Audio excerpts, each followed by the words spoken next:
You're speaking to someone that's been a Member of Parliament for 30 years and has fought racism every single one of those 30 years. We couldn't be more credible. Some of the strongest and toughest anti-racist and anti-Semitism activists that I know are in the Labour Party.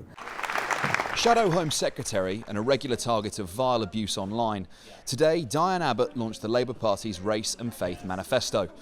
But outside, protesters accused Labour of failing to deal with anti-Semitism in its ranks. I sat down with the Shadow Home Secretary to talk about racism, prejudice and Stormzy. Diane Abbott, hello. Hello. We're here for the launch of the Labour Party's Race and Faith manifesto. Tell us about it. We're the only party promoting a race and faith manifesto, and it deals with issues particularly around race and discrimination, which we think it's important to highlight.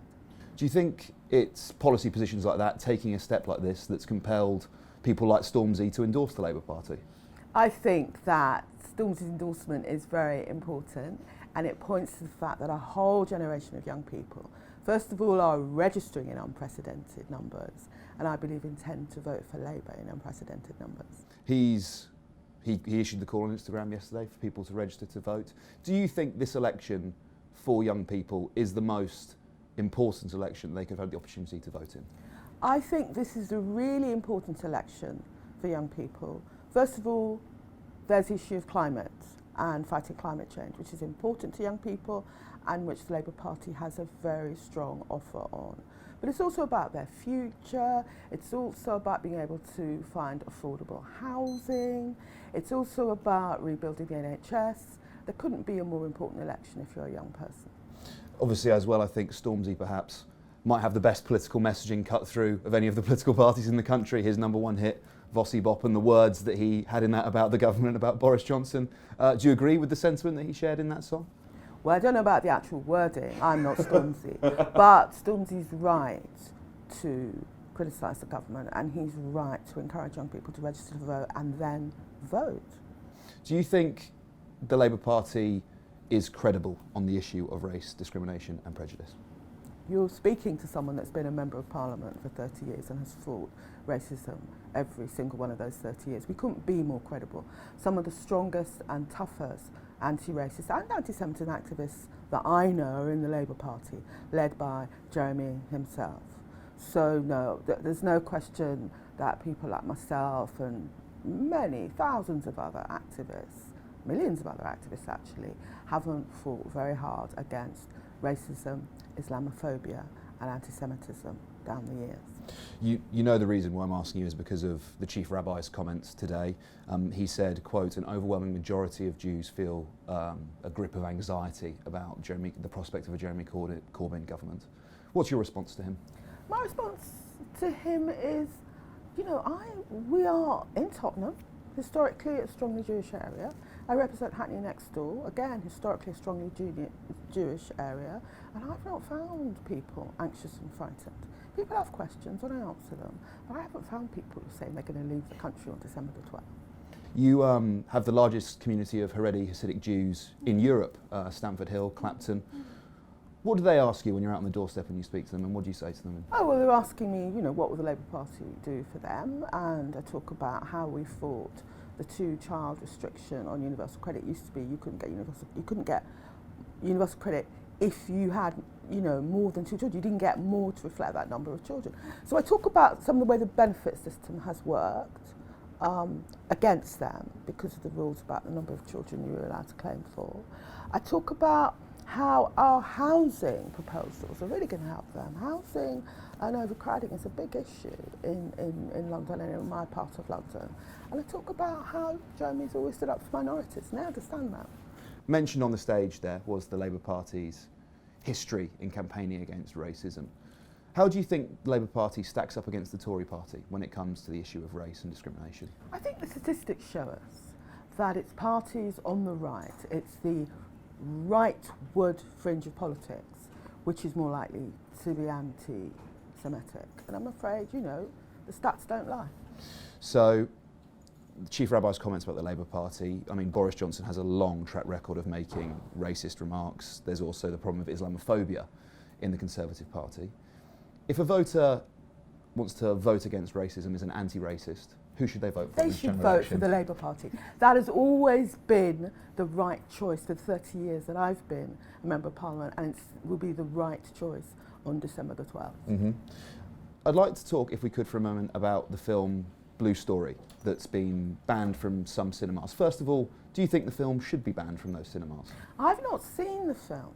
I understand that the cinema chains want to ban it because apparently there have been violent episodes by people who they believe were going in to watch the film. But you know, you have violent episodes at football matches. People don't ban football matches. What I understand about the film, and I've not seen it, it's an important film which talks about what's happening to young people today. And it would be very sad if films like that could not be made because cinemas wouldn't show them. That's what I would like to get at, is because this film represents, you know, narratives about young people, about the black experience. How important is it for those stories to be told, and what are the possible consequences if we don't allow them to be? I think it's very important that everyone's stories are told, including young people who live in the inner city. And it, as I say, it would be very unfortunate if people were not able to go to the cinema or the theatre even and see narratives that reflect their life. Something else that's been mentioned in the speeches today, trailed before the event, was colonialism and the legacy of colonialism. If I could first of all get your opinion on what the legacy of colonialism is and what perhaps our country should do to make up for it. Well, Bernie Grant, and we're in the Bernie Grant Centre, he was that generation that was born under colonialism and then came here and helped build a movement. There are many legacies of colonialism. The underdevelopment of the countries involved is one. And I think sometimes people don't recognise that colonialism actually affected how some people see migrants. So it's important to understand the history of colonialism, and it's important to, as it were, leave behind some of the thinking about migrants which characterise colonialism. Touched on how people view migrants there, and obviously we've seen a rise in hate crime in this country since 2016. I spoke to Sadiq Khan last week, and he was pretty explicit that he thinks that that rise is explicitly connected to the Brexit vote and the Brexit campaign. Would you agree with him? Oh no, I think the stats show, police records show, that we've seen this the stats show and police records show that we've seen this rise in hate crime since the Brexit vote, and it would seem that the two are connected. What can we do about it? What's the important thing to do? How can we challenge attitudes like that on our streets? I think it's important that politicians speak up about it. That's why it's so deplorable that Boris Johnson has this history of anti-migrant and anti-LGBT people narratives. We need politicians and a political leadership that will speak out against hate speech. That's what the Labour Party is doing. It's a shame the Tories aren't doing the same thing. Just to come back to colonialism, do you think that the UK should pay reparations potentially to the countries that suffered under its rule? I don't think we should pay financial reparations, but I do think we have to recognise how colonialism disbenefited the countries concerned and make sure in our international development policy and other policies we are working to support the global south. For instance, we talk about climate change, but the countries that are suffering the most from climate change are countries like Bangladesh, small land states in the Caribbean, and we want to adopt climate change policies which reflect that. We want climate justice as well as fighting climate change. Do you think those policies on climate justice, do you think they could potentially relate to migration? And if we don't do enough to combat the climate disaster, increase migration from those areas that suffer the most, do you think we could be looking at having to accept refugees from those countries, climate refugees? I don't believe in scare stories. I do believe in climate justice and helping these countries, whether it's helping them rebuild after a hurricane or rising waters. I believe in climate justice, and I believe in a narrative around migration which is a positive one and based on our values rather than frightening people.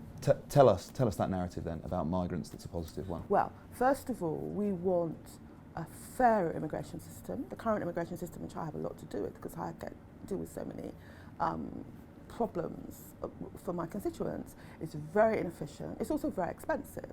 It can cost you £1,000 if you're a family to pay for your visas.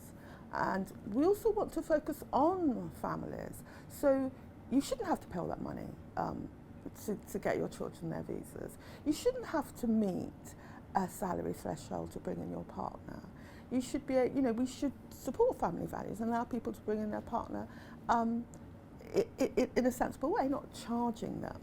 And we also need to respect the families of migrants and their family ties. Diane Abbott, thank you so much.